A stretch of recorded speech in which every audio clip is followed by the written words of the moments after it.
오늘은 1년을 감사하는 추수감사주일입니다. 그래서 오늘은 이 감사에 초점을 맞추어 이 본문 말씀을 함께 생각해 보겠습니다. 오늘 본문 말씀은 우리가 다 알다시피 예루살렘에 들어가서 이제 장차 고난을 당하실 주님께서 이제 예루살렘에서 일어날 일들에 대한 것을 경고하셨습니다. 근데 제자들의 태도가 어때요? 34절에 보니까 이렇게 말합니다. 제자들이 이것을 하나도 깨닫지 못하였다. 3년 동안 공생의 기간 동안 주님이 고난을 당하실 것을, 영광의 길을 가실 것에 대한 경고는 여러 차례 있었습니다. 그 다음 드디어 이제 예루살렘 입성하면 주님은 내가 이방인에게 넘겨지 희롱을 당하고 능욕을 당하고 침뱉음을 당하겠으며 그들이 채찍질하고 죽일 것이다. 그러나 3일 만에 다시 살아날 거라고 말씀했다면 주님의 그 슬픔과 아픔에 함께 동조하면서 정말 애타는 심정으로 제자들이 주님의 그 슬픔에 무엇인가를 표해야 할 게 아니겠습니까? 그런데 이 말에 하나도 깨닫는 자가 없고 하나도 동조하는 자가 없고 하나도 반응이 없었어요.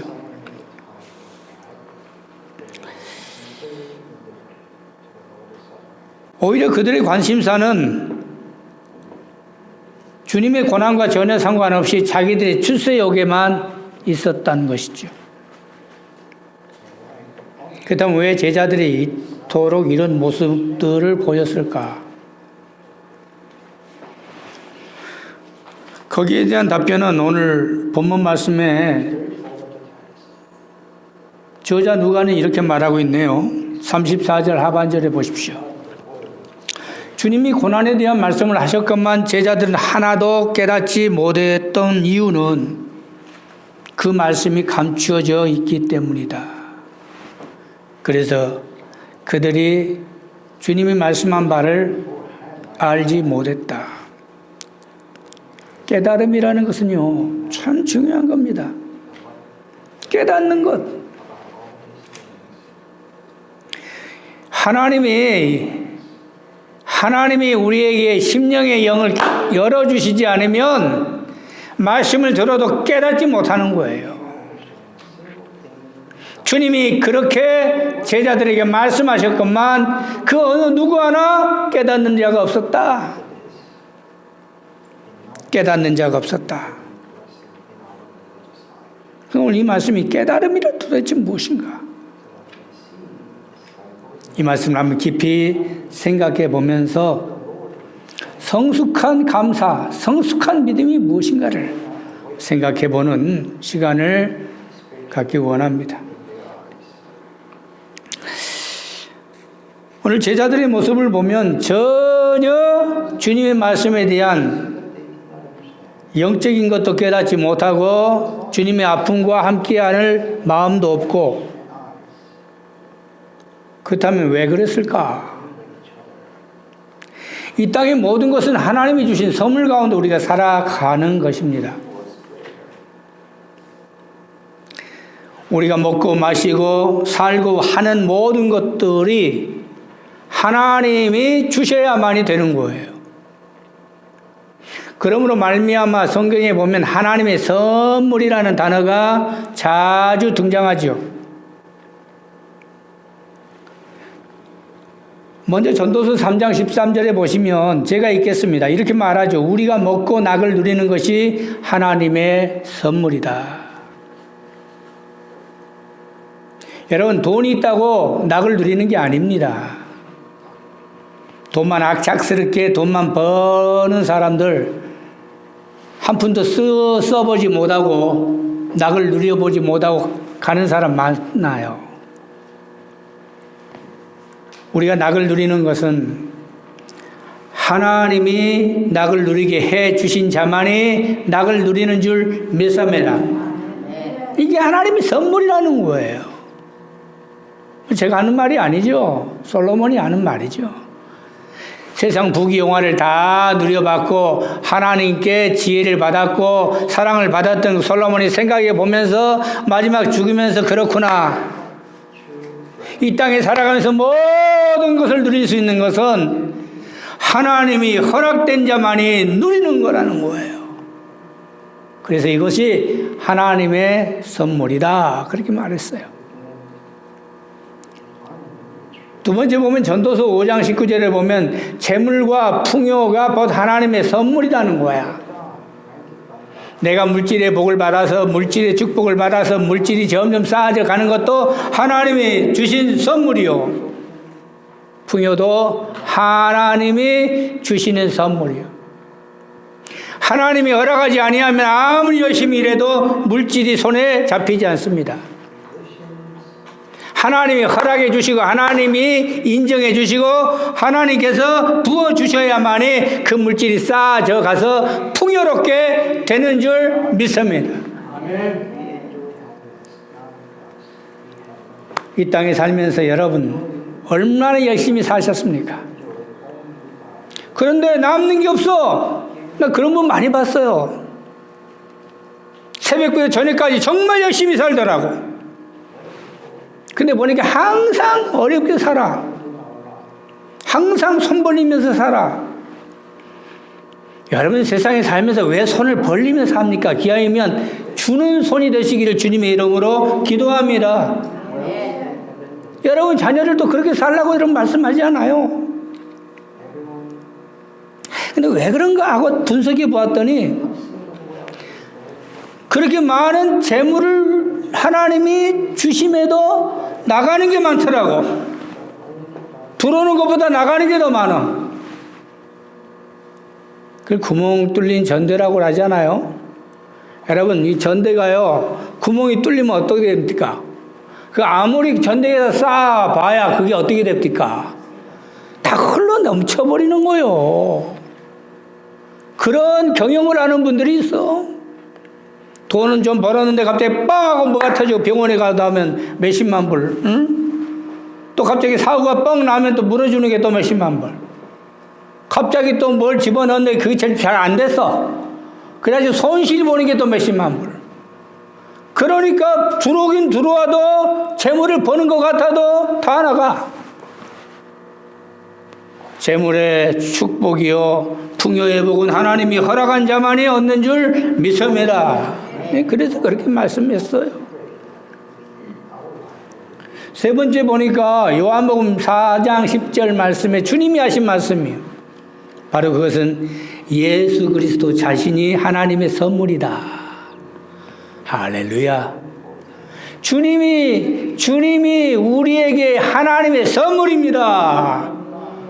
이 땅에 오셔서 우리를 위해 대속 제물이 되시고 우리가 하나님의 자녀가 되기까지 하는 모든 것이 주님이 하나님의 선물이라는 거야. 제가 한 말이 아니에요. 주님 성수하신 말씀이에요. 내가 하나님의 선물이라고 그랬어. 이야, 그냥 우리는 하나님의 선물을 받았으니 얼마나 귀한 것이요. 천지의 주제이신 만군의 여호와 하나님께서 여러분에게 선물을 주신 줄 믿습니다. 그러므로 우리가 나의 구주 예수 그리스도 고백을 하고 주님을 나의 친구라고 우리가 자부하고 하나님을 아버지라고 말할 수 있잖아요. 네 번째 사도행전 8장 20절에 보니까 성령께서 하나님의 선물이라고 했어요. 성령의 역사하심이 인도하심이 우리와 함께 하시는 것은 성령께서 하나님의 주신 선물이다. 할렐루야. 성령이 충만함 받으라 그렇게 말씀하셨어요. 그래서 우리가 평안함을 누리게 된다는 거예요. 마지막 다섯 번째 에베소 2장 8절에 보니까 믿음이 하나님의 선물이다. 내가 믿고자 해서 믿어지는 게 아니요. 하나님이 주신 선물을 받는 자만이 하나님이 선물을 주실 때 그 선물을 받는 자만이 바로 믿어지는 줄 믿습니다. 하나님의 선물이, 믿음은 하나님의 선물이다. 거저주는 선물이, 거저주는. 그 다음 올 한 해 우리가 어떤 선물을 받았나요? 하나님께 받은 선물들을 한번 딱 생각해 봅시다. 재물의 복을 받으셨나요? 아니면 우리 주 예수 그리스도께서 나와 함께 하신 것에 대한 자부함을 가지고 계시나요? 아니면 내 마음속에 진정 먹고 마시고 낙을 누리는 복을 받으셨나? 이러한 모든 것을 한번 생각할 때 얼마나 기쁘고 감동스러운지. 그것을 우리는 이제 이 시간에 무엇을 위하여 하나님께 드림이 되는 여러분 되시기를 주님의 이름으로 기도합니다. 하나님의 선물을 대하는 사람들을 보니까 두 가지 종류로 크게 나눠지더라고. 이 앞장에 보니 17장 11절에 보면 그 10사람의 나병 환자를 통해서 우리가 한번 생각해 볼 수 있는 것이 있어요. 그 10사람 중에 딱 두 부류로 나눕니다. 9사람의 신앙과 한 사람의 신앙 나눠져요. 10사람이 모두가 주 예수 그리스도께서 나의 병을 고쳐주실 것을 믿었기에 그들은 외치는 겁니다. 다윗의 자손 예수여 우리를 불쌍히 여겨 주세요 라고 외쳤어요. 여러분 믿지 않았으면 외쳤겠어요? 내 병을 고쳐주실 분이 누구요? 그렇게 이걸 믿었으니까 예수여 우리를 불쌍히 여겨주세요. 믿음입니다. 믿음. 그들 다 믿음이 있었어요. 그랬더니 주님이 불쌍히 보시고 그래 제사장에 가 보여라. 아니 병이 나은 것도 아닌데 보여라고 그랬어요. 야 참 우리가 마일러리하죠. 지금 내 병이 나았다고 해서 나았다고 제사장에 보이는 게 아니에요. 가다가 보니 그랬어요. 가다가 보니 주님은 그들에게 야 가서 제사장에 보여. 그때까지만 해도 병은 낫지 않았어요. 근데 가다가 보니 그렇게 나와요 성경. 그러니까 이들이 주님이 가라 할 때 보니까 병도 안 나는데 내가 왜 가? 했다면 안 나았을 거예요. 그런데 이들이 누구 말을 믿었어요? 주님의 말을 믿었어요. 가라! 예! 가겠습니다. 하고 가는 중에 병이 나왔더라. 근데 9사람은 어떻게 했어요? 가버렸어 그냥. 이야 병 나왔구나. 그 모든 공로를 자기 곳으로 돌려버렸어. 자기 하고 싶은 걸 다 해버린. 그 중에 하나 그가 가다가 생각해 보니까 이게 누구의 은혜요? 주님의 은혜라. 돌아와 주님께 감사했다. 감사란 단어가 나와요. 감사했어. 그때 주님이 하신 질문이 뭐예요? 9은 어디 있느냐? 모두가 다 병을 낫지 아니했느냐? 그런데 9은 어디 있느냐? 우리의 신앙생활에 하나님의 선물을 많은 사람들이 올 한 해 다 받았을 겁니다. 그런데 혹시 9사람 같은 신앙생활 하고 있지 않는가? 우리가 어떤 신앙생활을 해야 할 것이요? 감사하는 신앙인이 되기를 주님의 이름으로 기도합니다. 그래서 이 감사절만 되면 세 종류의 성도들이 앉아있다고 그래요. 첫 번째는 감사절에만 드리는 감사하는 성도. 야 오늘 감사절이구나. 감사하는 성도가 있어요. 두 번째는 감사절에도 감사하지 않는 성도. 오늘 감사절인가? 오 그렇구나 하는 성도도 있고. 그러나 성경에서 말씀하고 있는 진정한 성숙한 성도는 감사절이든 감사치 않는 어떤 여건이든지 범사에 감사하는 성도, 이런 성도들이 되시기를 주님의 이름으로 기도합니다. 이 신앙의 선배들의 이 감사의 모습을 보면 감사의 조건이 없어도 감사했더라고. 바울이 옥중에서 뭘 했어요? 제가 빌립보 감옥 가봤거든요. 그러니까 크지 않더라고. 난 실망했어. 빌립보 감옥이 빌립보 성은 엄청 커. 와. 그 발굴을 했어요. 발굴을. 장로님도 가보셨지요? 네, 전사님도 가보셨죠? 또 가보신 분 없으시네. 그러니까 뭔 말인지 알 거예요. 딱 들어서는 순간 그 위압감은 이 흔적들이 남아있는데 이 기둥들이 쫙 올라가 있어. 엄청 성이 그 당시에는 막 바글바글 했을 거야. 거기에 비해서 감옥을 가봤더니 감옥을 기둥이 이만한 감옥. 이게 사도 바울이 갇혔던 감옥. 이것을 찬송하고 이게 모르고 지진이 일어나고 이게 뭔가 좀 something wrong. 성경에 본 걸 뭐 난리가 난 것처럼 보이는데 그렇게 안 보이더라고요. 그러나 중요한 것은 옥에 갇혔어. 잘못한 거 하나도 없어.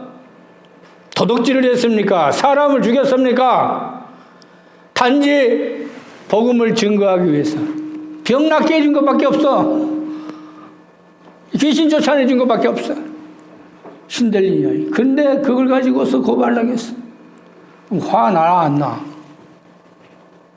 그런데 그러한 상황에서 사도 바울의 옥중에서 뭐 했어요? 찬송을 하면서 감사를 하라고 그랬어. 감사.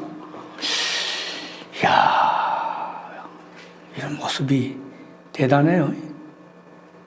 다니엘도 보세요. 여러분, 다니엘이 하나님을 붙들기 위해서 결단하고 뜻을 세워 나갔어요.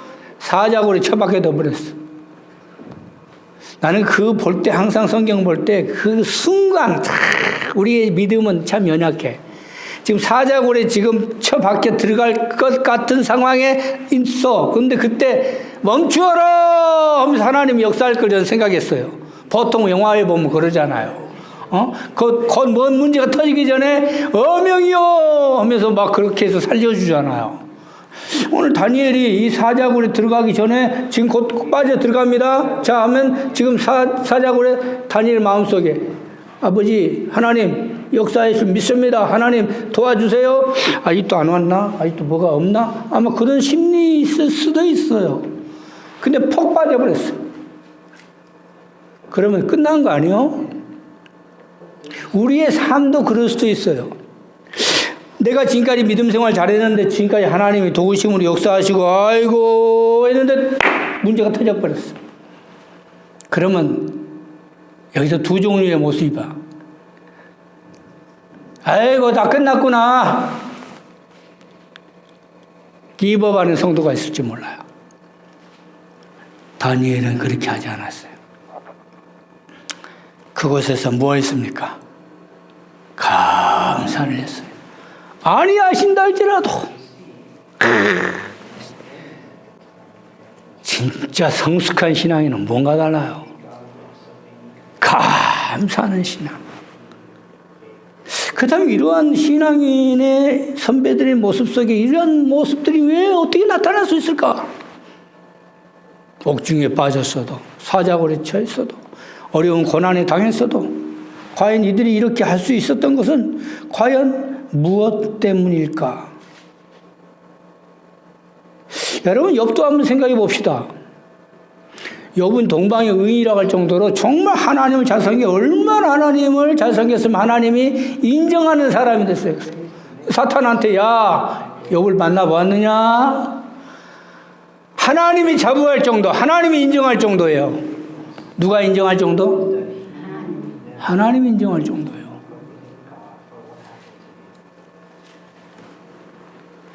그런데 그 욥에게 사탄이 잘되게 해주신가 그러죠. 만약에 어려운 고난 줘보세요. 그러나 참 사탄이 교묘해. 말 참 보면 적재적소에 수수료 바뀌어. 상황이 달라. 근데 맞는 말 같지 않아요, 여러분? 잘되게 해주니까 그렇죠. 범사에 잘되게 해주세요. 만약 어려운 문제 주셔보세요. 그렇게 하나님이 자신있게 말씀이 뭐라고?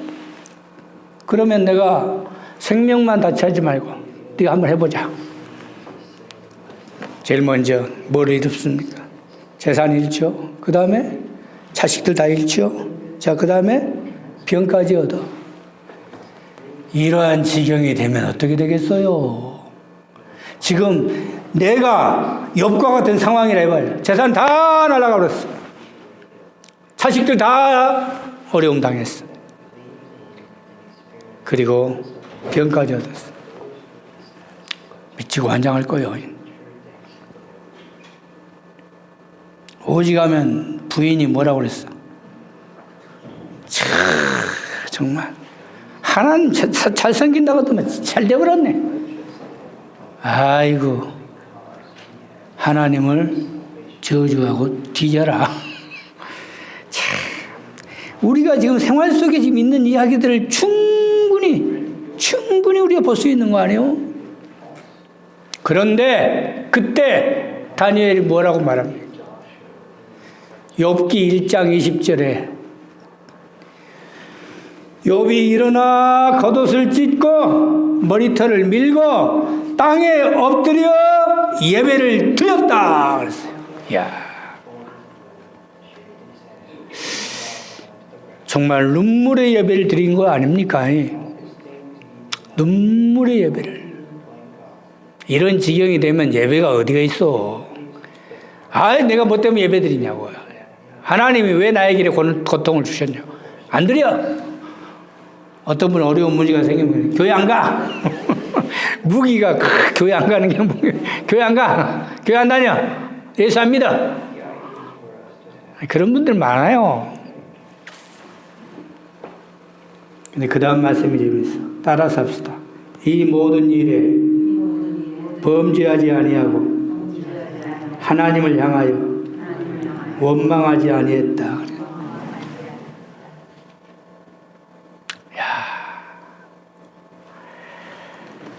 성숙한 신앙에는 뭔가 달라요. 이제는 우리가 신앙생활 하면서 어떤 감사를 드려야 하느냐, 어떤 믿음 생활을 해야 하느냐 하는 것을 지금 말씀하고 있잖아요. 그럼 이러한 성숙한 믿음이라는 건 도대체 어디서 나오고 성숙한 감사는 어디서 나오는가?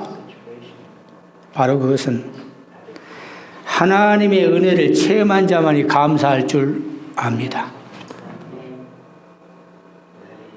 요새 수박이라는 말을 잘 쓰대. 한국 정치를 보니까 수박. 난 저기 문구에서 수박이 왜 자꾸 수박에 대한 이야기를 해요? 여러분 알아요? 나는 한국 뉴스 보고 수박이란 말을 자꾸 쓰더라고. 수박 방송에.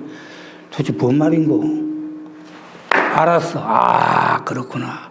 수박은요, 겉은 어때요? 네, 그런 속은 어때요? 겉과 속이 다르는 거예요. 배신자요. 그게 수박이요. 그렇구나. 우리가 하나님의 은혜를 깨닫지 못하면 마치 수박과 같아요. 수박은 여러분 쓴 겁니까? 단 겁니까?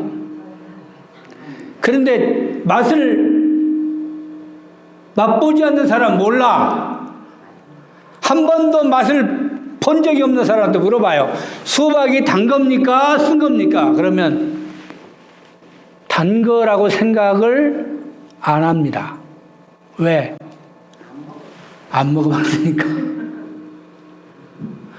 우리가 정말 신앙생활하다가 하나님의 은혜를 체험해보지 않는 사람은 오늘 목사의 설교가 무슨 내용인지 모릅니다. 눈에서 눈물을 흘려보지 않는 사람, 하나님의 그 은혜에 감동해보지 않는 사람 몰라요. 어떤 분이 그러더라고. 목사님 비로소 알았어요. 뭘 알았어? 하나님의 말씀이 꿀송이보다 달다는 걸 비로소 알았다는 거야. 다윗이 말합니다. 꿀송이보다도 달다고. 아니 어떻게 보는 게 꿀송이보다 달아. 성경 읽는 게 말이나 돼요. 무슨 꿀송이보다 달아. 이게 잠만 오구만. 성경만 보면 뭔 말인지 동해서 뭔 내용인지 몰라. 잠만 와. 수면제야 이건. 근데 꿀송이보다 달대 이게. 그런데요, 은혜를 체험해 보세요. 이 말씀이 얼마나 단지 이와 마찬가지로 성숙한 신앙인의 성숙한 감사는 하나님의 은혜를 체험한 자만이 드리는 감사인 줄 믿습니다. 그래서 31절 오늘 본문 말씀 이제 돌아와 봅시다. 이렇게 말해요. 12 제자를 데리시고 이르시되 보라 우리가 예루살렘으로 올라가노니 선지자들을 통하여 기록된 모든 것이 인자에게 응하리라 하시면서 선지자의 예언에 대한 말씀을 메시아가 이러한 고난을 당할 거라는 말씀을 하셨습니다. 근데 그 내용이 뭐냐고 하니까 32절 33절이요 인자가 이방인들에게 넘겨져 희롱을 당하고 능욕을 당하고 침뱉음을 당하겠으며 그들은 채찍질하고 그를 죽일 것이나 그는 3일 만에 다시 살아나리라 하시되 그랬어요.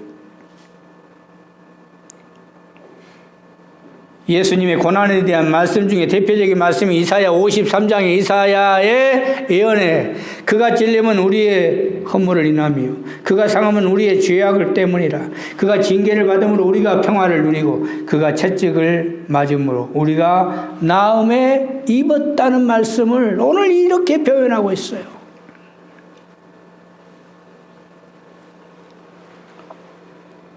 영적인 주님의 고난에 대한 그 의미를 깨닫는 자는 이 말씀 볼 때 눈물이 나는 거예요. 오늘 주님은 자신의 고난을 이사야 선지자의 메시아가 당할 고난을 말씀하시면서 제자들이 그대로 피력했어요. 그러함에도 제자들은 이것을 하나도 깨닫지 못하더라. 여러분, 주님의 은혜를 깨닫는 것은요, 하나님의 영이 함께하는 자, 하나님이 함께할 때 하나님께서 우리의 눈을 열어주시고 심령의 마음을 열어주시고 심령의 귀를 열어주심으로 깨달음의 역사가 있는 자가 진정 감사할 줄 안다는 것이지요. 오늘날 이 시대를 우리가 돌아보면 이제는 신앙생활을 어떻게 하느냐? 아는 것으로 우리가 멈춰 있을 때가 아니요. 주님과 나와의 관계를 정말 1:1 개인적인 인격적인 만남이 정말 여러분 심령에 일어나야 할 줄 믿습니다. 하나님의 은혜를 체험하는 것. 나 같은 자를 위해 십자가에 고난 당하시고 나 같은 자를 위해 주님이 흘리신 그 보혈의 피. 그래서 그가 찔림은 우리의 허물을 인함이고 그가 상함은 우리의 죄악 때문이고 그가 징계를 받음으로 우리가 평화를 누리고 채찍에 맞음으로 나음을 입었다는 이 말씀이 영적 체험이 되시기를 주님의 이름으로 기도합니다. 누구 때문에 채찍을 맞으십니까? 누구 때문에 주님이 징계를 받습니까? 누구 때문에 주님이 고난을 당하십니까? 나 같은 죄인을 위해서 주님이 흘리신 그 보혈의 피, 가진 고난과 고통을 당하시고 다 이루었다고 말씀하셨다. 그 주님 하나님의 은혜, 바로 그런 영적 체험의 역사가 있는 자만이 이 말씀을 비로소 깨닫는다는 것이죠. 훗날 제자들이 아마 이 말씀을 볼 때 부끄러운 마음으로 이것을 썼을 거예요.